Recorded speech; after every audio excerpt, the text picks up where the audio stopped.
warahmatullahi wabarakatuh. Halo guys, selamat sore. Gimana nih kabarnya?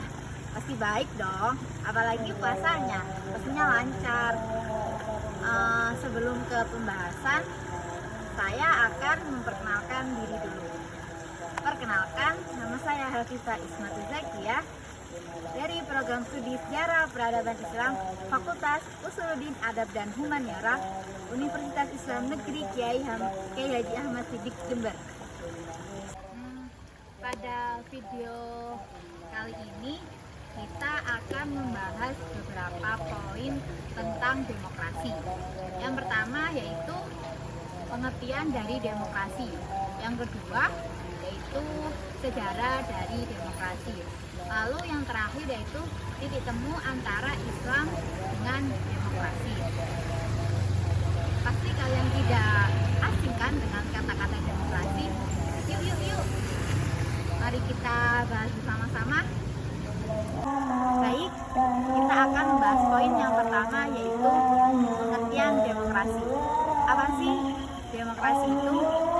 Demokrasi berasal dari bahasa Yunani yaitu dari kata demos dan kratos. Demos yang artinya rakyat atau halayak, sedangkan kratos yang bermakna pemerintahan. Jadi demokrasi sendiri merupakan sistem pemerintahan dari rakyat untuk rakyat dan oleh rakyat, di mana setiap orang itu dapat mengambil bagian perihal keputusan yang akan mempengaruhi kehidupan dalam berbangsa dan bernegara. Selanjutnya di sini saya akan membahas pengertian demokrasi menurut para ahli. Di referensi yang saya baca itu banyak, tetapi saya akan membahas cuma 3 pengertian dari para ahli. Yang pertama yaitu Montesquieu, yaitu kekuasaan negara harus dibagi dan dilaksanakan oleh 3 lembaga atau institusi yang berbeda dan terpisah satu sama lainnya. Yaitu yang pertama legislatif yang merupakan pemegang kekuasaan untuk membuat undang-undang. Untuk yang kedua eksekutif yang memiliki kekuasaan dalam melaksanakan undang-undang.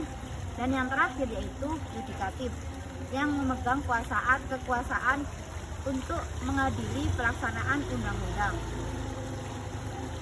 Untuk pengertian demokrasi menurut para ahli yang kedua yaitu dari Avan Gava. Menurut Avan, demokrasi sendiri terbagi menjadi 2 definisi. Yang pertama juga diartikan secara normatif yaitu demokrasi yang secara ideal ingin diwujudkan oleh negara. Sementara secara empiris yaitu demokrasi adalah perwujudan dari dunia politik. Yang terakhir yaitu pengertian demokrasi menurut Aristoteles, yaitu sebuah kebebasan setiap warga negara. Kebebasan yang dimaksud yaitu untuk saling berbagi kekuasaan. Menurut Aristoteles, demokrasi adalah suatu kebebasan. Prinsip demokrasi sendiri yaitu kebebasan. Hal itu karena hanya melalui kebebasanlah setiap warga negara dapat saling berbagi sebuah kekuasaan di dalam negaranya sendiri. Untuk pembahasan yang selanjutnya yaitu sejarah singkat dari demokrasi di dunia. Jadi, gagasan demokrasi sebagai sistem pemerintahan berasal dari kebudayaan Yunani. Dengan sistem tersebut, rakyat akan terlibat langsung dalam pengambilan keputusan yang berkaitan dengan keberlangsungan sebuah negara.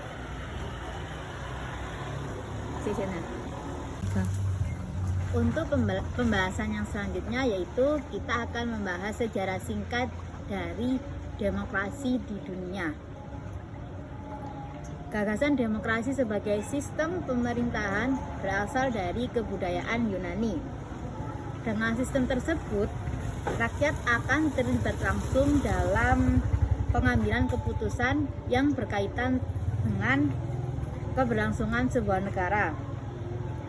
Dalam buku yang berjudul Trust of Democracy yang ditulis oleh Walter, terdapat sejarah pergolakan demokrasi yang terjadi di Amerika Serikat pada tahun 1829 hingga 1877. Jadi, seluruh perkara kenegaraan harus dibicarakan langsung dengan rakyatnya. Demokrasi murni maupun demokrasi langsung adalah sistem yang diusung di zaman tersebut. Ribuan tahun kemudian, pada abad ke-6 sebelum Masehi, bentuk pemerintahan yang relatif demokratis diperkenalkan di negara-negara bagian Athena pada 508 sebelum Masehi. Kondisi tersebut membuat Cleisthenes dikenal dengan panggilan Bapak Demokrasi Athena. Saat itu, Athena menganut demokrasi langsung dan memiliki dua ciri utama, yaitu pemilihan warga secara acak untuk mengisi jabatan administratif dan yudisial di pemerintahan, serta majelis legislatif yang terdiri dari semua warga Athena. Kesemuanya saat itu memiliki hak berbicara dan memberi suara di majelis Athena. Meski dibuat oleh majelis, demokrasi Athena berjalan dengan kontrol langsung dari rakyat. Rakyat akan menyuarakan pendapatnya lewat majelis atau pengadilan untuk membantu kendali politik. Hingga pada saat memasuki abad pertengahan, yaitu sekitar 6-15 Masehi di Eropa Barat, gagasan tersebut digunakan lagi. Ada banyak sistem di mana pemilihan tetap dilakukan meskipun hanya beberapa orang yang dapat bergabung. Parlemen Inggris sendiri dimulai dari Magna Carta, sebuah dokumen yang menunjukkan bahwa kekuasaan raja terbatas dan melindungi hak-hak tertentu rakyat. Parlemen terpilih pertama adalah Parlemen de Montfort di Inggris pada tahun 1265, namun hanya beberapa orang yang benar-benar dapat bergabung sebab parlemen dipilih oleh beberapa orang saja. Sekian sejarah singkat demokrasi di dunia. Kita akan melanjutkan untuk pembahasan yang selanjutnya. Untuk pembahasan yang terakhir yaitu titik temu antara Islam dengan demokrasi. Jadi, Islam sebagai agama yang paling banyak dianut oleh masyarakat Indonesia, sudah sepatutnya Islam juga memberikan dampak pada sistem berbangsa dan bernegara. Dengan seperangkat ajaran maupun aturan, bahkan ketentuan yang bersumber dari Allah, yang dimaksudkan sebagai pedoman atau panduan bagi umat manusia untuk menjalani kehidupannya. Dengan itu, bahkan Islam sendiri akan menjadi basis bagi keseluruhan perilaku manusia, baik dalam perilaku politik, ekonomi, maupun dalam berkehidupan sosial. Memperhatikan Islam sebagai kumpulan ajaran yang berasal dari Allah dan kemudian dilembagakan oleh Nabi Muhammad SAW, dapat dikatakan di sini yang memiliki kemutlakan untuk mengatur umat manusia adalah Allah. Dan daripada itu, ketentuan yang bersumber dari Allah SWT dipandang memiliki kemutlakan. Ketentuan maupun hukum yang demikian mutlak adanya ini tidak bisa dirubah atau berlaku sepanjang kehidupan manusia. Di sisi lain, demokrasi yang sampai hari ini kita gaungkan sebagai komitmen dan prinsip kita untuk menjalani kehidupan berbangsa dan bernegara.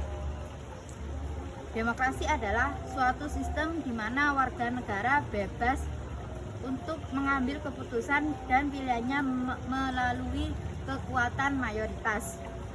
Bagi sistem demokrasi, mengakui bahwa kedaulatan dan kemutlakan adalah di tangan manusia maupun rakyat. Oleh karena itu, maka dalam pemerintahan yang demokrasi, selalu memberikan perhatian kepada warga negaranya. Hal ini implikasi atau akibat pada diletakkannya pilar-pilar demokrasi yang selalu mengutamakan kepentingan rakyat dan pemerintahan yang merupakan representasi dari warga negara itu sendiri wajib memberikan kebebasan pada setiap warga negaranya yang bertujuan untuk mengejar kepentingan dan menjalankan hak-hak mereka. Pada intinya, sistem demokrasi akan melahirkan kebebasan. Sekian penjelasan untuk titik temu Islam dan demokrasi. Apa ya? 3. Sekian penjelasan dari saya untuk demokrasi, pengertian demokrasi, sejarah demokrasi, lalu titik temu antara Islam dan demokrasi. Semoga bermanfaat buat kalian semua. See you dan sampai jumpa lagi di kesempatan selanjutnya. Saya Hafifah Ismatul Zakia undur diri. Assalamualaikum warahmatullahi wabarakatuh.